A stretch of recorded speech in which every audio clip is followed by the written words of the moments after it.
Hey everyone, welcome back. And this is my review of Hyperdimension Neptunia, the animation, episode 12. It doesn't have a title here yet, so I don't know what the title is. But this is the final episode. Okay, so my next video, of course, will be my review of the series as a whole. So yes, Hyperdimension Neptunia, the animation, episode 12. Okay, in this episode of Hyperdimension Neptunia, alright, first off, I want to say the pacing was great in this episode, I thought. Although I do kind of wish that it wasn't over so quickly, like that that Rey writes as a goddess kind of story arc, I guess you could call it, wasn't over this quickly. Alright? But, you know, for the most part though, it did have great pacing. Alright, and you know, the animation was great in this episode, for the most part. It wasn't spectacular animation. The series does not have that. It's non-existent in the series, but it was still great animation for what it's worth, especially in the fight scenes. And the fight scenes, I felt, were some of the best in the entire series. Alright. Now, and I fucking called it. It wasn't really that hard, but it was Rey Wrights who was stealing away the share energy, basically from her giant rock in the sky that had a laser cannon on it. I don't even fucking know, but yeah. But there's still some problems with this episode, of course. Of course, it didn't explain exactly what that was, or why it was there, or how it was there, or how she was controlling it from in prison when she didn't even have her fucking memories. That would have been nice.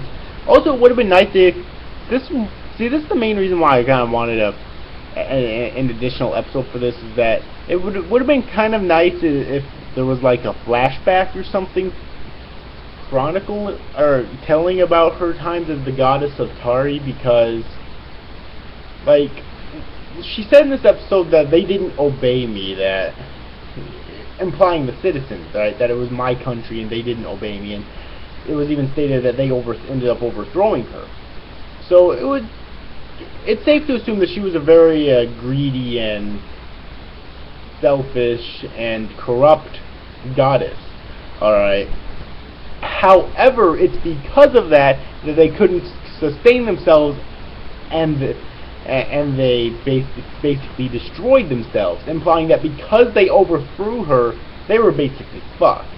So it was kind of a two-way thing, you know. So it would have been really interesting to get a flashback with that, but of course we didn't get that. You know, any normal anime series would have a flashback to explain that shit, but you know, we didn't get one here, unfortunately.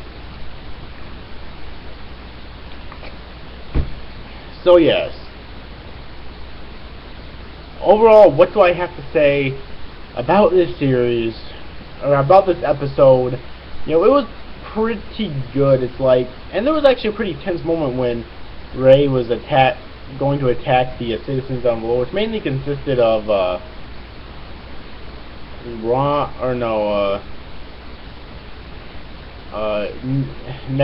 I know, and a few others.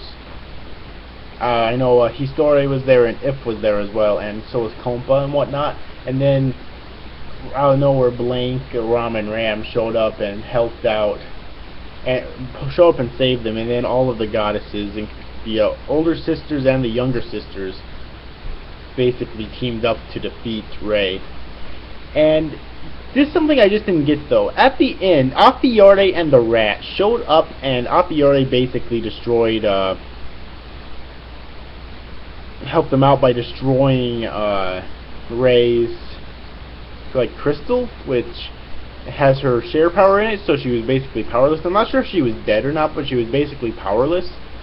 But then, and that's a good thing obviously, but that doesn't make any sense though, because, well, didn't she become a fucking eggplant farmer after that and not want to do with evil anymore? Like, still, it would have been nice if they would have explained that, but of course not. I mean, maybe they're trying to set that up for like a sequel or something, because from what I heard here, there's like 2 or 3 games, so, and this is based just on the first, so they could very well make a sequel.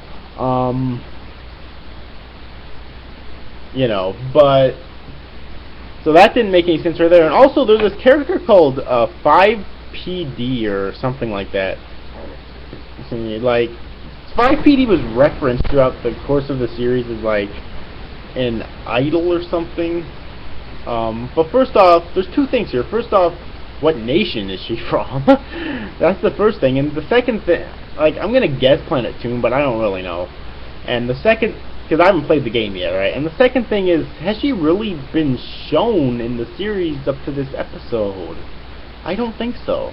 Like, she's been referenced, but I don't think she's actually been shown in the series before this episode. So, you know, it's kind of weird, but anyways, though, wrapping this review up, I did think this was probably the best episode in the series so far.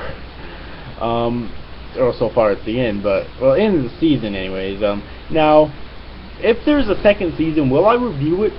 Probably. It all depends on what else is coming out that season, but I would say that if not too many big things that I really want to check out are coming out this season, that the sequel kind of happens to come out if it does, then I probably end up checking it out, reviewing it episodically and whatnot, because I enjoyed this season, but it was not great, you know.